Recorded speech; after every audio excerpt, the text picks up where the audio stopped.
By 1951, and about 20% of the British economy had been taken into public ownership, although nationalisation failed to provide workers with a greater say in the running of their industries, as the cooperative movement and many on the left of the Labour Party had wanted. It did bring about significant material gains for workers from higher wages and reduced working hours. The economy. Nevertheless, the most significant problem remained the economy. The war effort had left Britain nearly bankrupt. The war had cost Britain and her empire about a quarter of its national wealth. Overseas investments had been wound up to pay for the war, and the Churchill had mortgaged off the empire to the Americans under a 50-year lease agreement. The transition to a peacetime economy and the maintenance of strategic military commitments abroad led to continuous and severe problems with the balance of trade. This meant the strict rationing of food and other essential goods were continued in the post-war period to force a reduction in consumption in an effort to limit imports, boost exports and stabilise the pound sterling so that Britain could trade its way out of the crisis. The abrupt ending of the American Lend-Lease program in 1945 caused a crisis.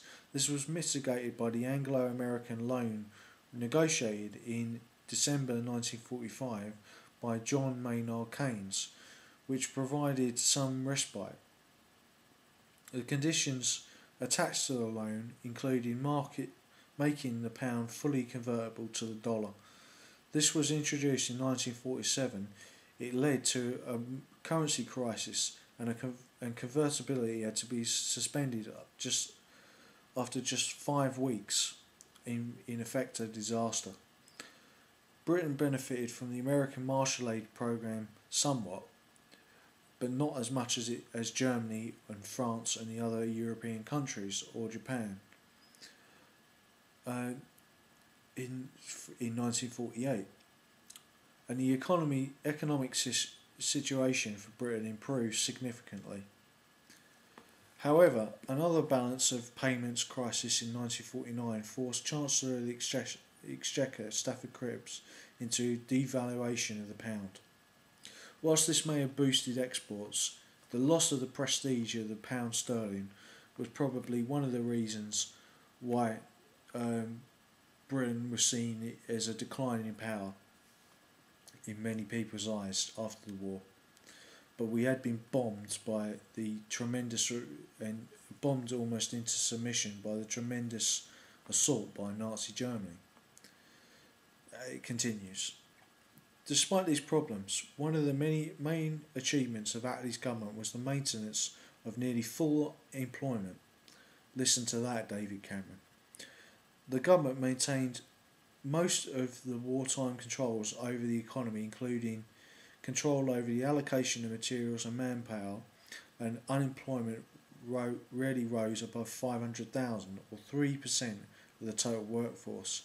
In fact, labour shortages proved to be more of a problem. One area where the government was not quite as successful was in housing, which was also the responsibility of Arun Bevan. The government had a target to build 400,000 new houses a year to replace those which had been destroyed by Germany in the war. But shortages of materials and manpower meant less than half this number were built. Nevertheless, millions of people were rehoused as a result of Attlee's government's housing policies, and between 1945 and December 1951, 1,016,349 new homes were built and completed in England, Scotland and Wales. 1947 crisis. This was a pivotal year for the Atlee government because it proved to be a particularly difficult year for the government. An exceptionally cold winter, the wheat harvest failed that year caused coal mines to freeze and cease production. creating widespread power cuts and food shortages. The crisis led to an unsuccessful plot by Hugh Dalton to replace Atlee as Prime Minister with Irving Bevin. Later that year, Stafford Cripps was tried to persuade Atlee to stand aside for Bevin.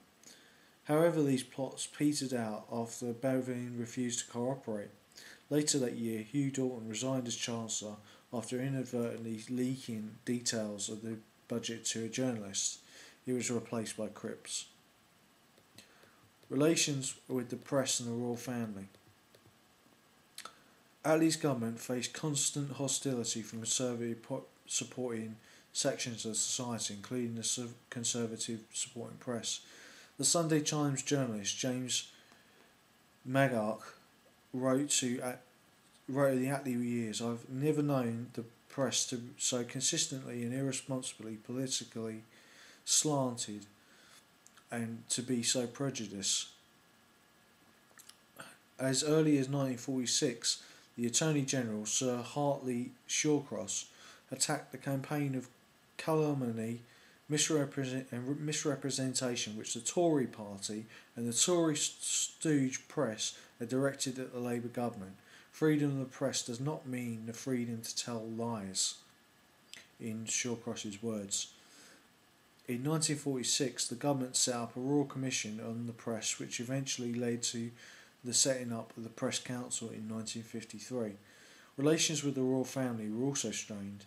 A letter from Queen Elizabeth, later the Queen Mother, dated 17th of May 1947, showed a decided lack of enthusiasm for the social democratic government of Labour, and describes the British electorate as a poor people, so uneducated and bemused, for electing Atlee over Winston Churchill, whom she saw as a war hero.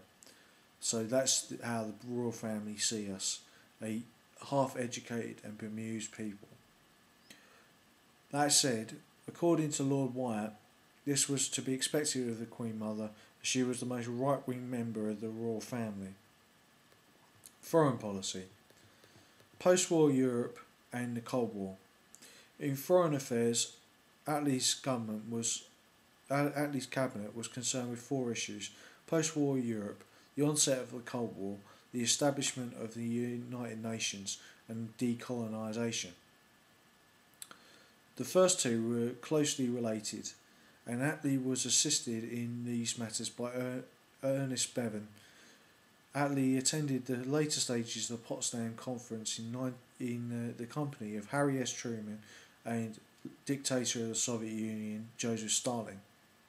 In the immediate aftermath of the war in Europe, the government faced the challenge of managing relations with Britain's former wartime ally, Stalin, and the Soviet Union. Attlee's Foreign Secretary, the former trade union leader Ernest Bevin, was passionately anti-communist, based largely on his experience of fighting the influence and infiltrations of communists in the trade union movement. Bevin's initial approach to the USSR as Foreign Secretary had been described by historian Kenneth O. Morgan as wary and suspicious, but not automatically hostile. You can see there the strength of social democracy in the fight against communism. In an early goodwill gesture that had been criticised more recently, the Atlee government allowed the Soviet access to, under the terms of the 1946 UK-USSR trade agreement, to several Rolls-Royce jet engines. The Soviets, who at the time were well behind the Western jet technology, reverse engineered the Nene jet engine and installed their own version on the MiG-15 Interceptor, used to good effect, or devastating effect I should say, against US and UK forces in the subsequent Korean War, as well as several later MiG models. Now, Churchill and Atlee have made a mistake on the jet engine. Churchill scrapped the jet engine and then allowed the Nazis, by default of it being that the jet engine, Whittle jet engine, was allowed to be put into the Public Patents Office, where the Nazis just picked it up